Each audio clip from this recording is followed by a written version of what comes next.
Good afternoon to you all.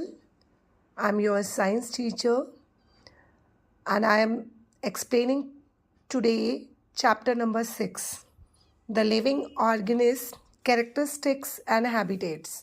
Yes, I have already explained you the initiating points of this chapter and I hope you all know that what is the natural home of animals, that is their habitats. Okay, so before starting this chapter, yes, you all have made a beautiful section page for this chapter. I hope you all have already made this, and those students have not made, they have to make the section page in their notebook.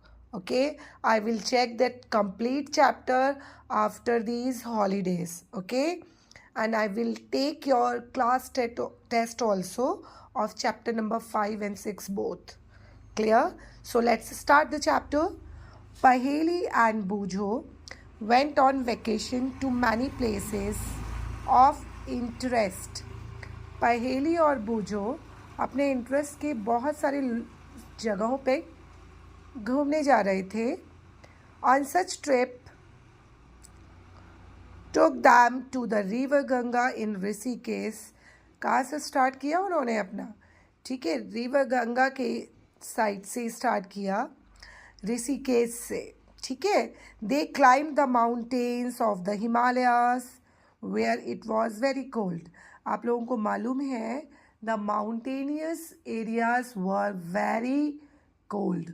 जो mountainous areas होते हैं ना, जितने जैसे जैसे आप चढ़ाई पे जाते रहते हैं ना बेटा, वो एरियाज आपके ठंडे रहते हैं according to the plains area. Okay, like Nainital, Mussoorie, Jammu Kashmir, Leh Ladakh, these all areas are very cold, okay, because of the higher altitudes. अब उन्होंने देखा गंगा ऋषिकेश में, देखा ऊंचे ऊंचे पहाड़ों की तरफ हो गए तो बहुत ठंडा क्लाइमेट था. They saw many kinds of trees on these mountains. In areas में उन्होंने बहुत सारे पेड़ देखे. देखिए कौन कौन से माउंटेनियस एरिया की वेजिटेशन को आप अंडरलाइन करेंगे. Which kind of vegetations are there. जैसे ओक के पेड़ हैं, पाइन ट्री हैं, देवदार ट्री हैं. Very different from the one near the home on the plains. हमारे जो प्लेन एरिया के ट्रीज़ होते हैं ना, मोस्टली हमारे एरियाज़ में कौन से नीम है, आम है, सीसम है, इस तरह के पेड़ हमारे सराउंडिंग में प्लेन्स एरिया में होते हैं. उनके अकॉर्डिंग जो माउंटेनियस एरियाज़ के ट्रीज़ होते हैं ना, डिफरेंट होते हैं. They have the needle like leaves, है ना. अब देखेंगे, आप कभी जाएंगे यहाँ पे हिली एरियाज़ में, then you will check. After that अब अगली जगह पे कहाँ गए वो, another trip. They travel to the Rajasthan and moved on camels through the hot desert. अब वो गए राजस्थान और वहाँ उन्होंने क्या देखा, कैमल. उसमें उन्होंने राइड भी किया. And you all know that camel is the shape of desert, क्योंकि इसका जो बॉडी टाइप होता है ऐसा मॉडिफाइड होता है कि ये आराम से सर्वाइव कर लेता है इन एरियाज़ में. ठीक है, कैसे करता है आई विल एक्सप्लेन, आगे अभी आपको बताएंगे हम. Okay, so they collected different kinds of cactus plants from this trip. अब जब वो राजस्थान एरिया में गए तो उन्हें कैसे प्लांट्स मिले, कैक्टस देखा है ना आपको मालूम है मोस्टली डेजर्ट एरिया में कैक्टस प्लांट, इस तरह के डेट पाम, ये ट्री पाए जाते हैं जिनमें पानी की बहुत कम ज़रूरत पड़ती है. Okay, finally they went on the trip of Puri. उसके बाद वो पुरी के ट्रिप में गए. विजिटेड सी बीच, नदी के किनारे गए. Dotted with casuarina trees while recollecting all the fun that they had on this trip. और इन्होंने इन सारे ट्रिप्स में जो जो कलेक्ट किया वो सब एक साथ देखा उन्होंने. और and they thought and a thought stuck them, all these places were so different. और उनके माइंड में क्या थॉट आया कि अलग अलग जगहों में जाकर उन्हें बहुत अलग अलग एक्सपीरियंस हुआ. क्या क्या एक्सपीरियंस हुआ, लेट्स सी.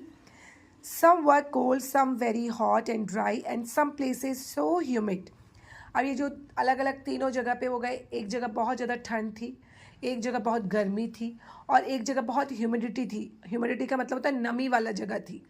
ठीक है, उन तीनों जगहों में उन्हें बहुत डिफरेंट फीलिंग आई. एंड वहाँ का वेजिटेशन भी अलग था, वहाँ के एनिमल्स भी अलग थे.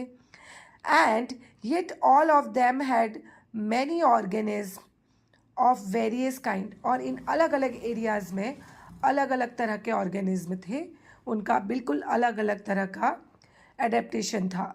ठीक है, अब देखेंगे they try to think of place on earth where there many not be any living creatures.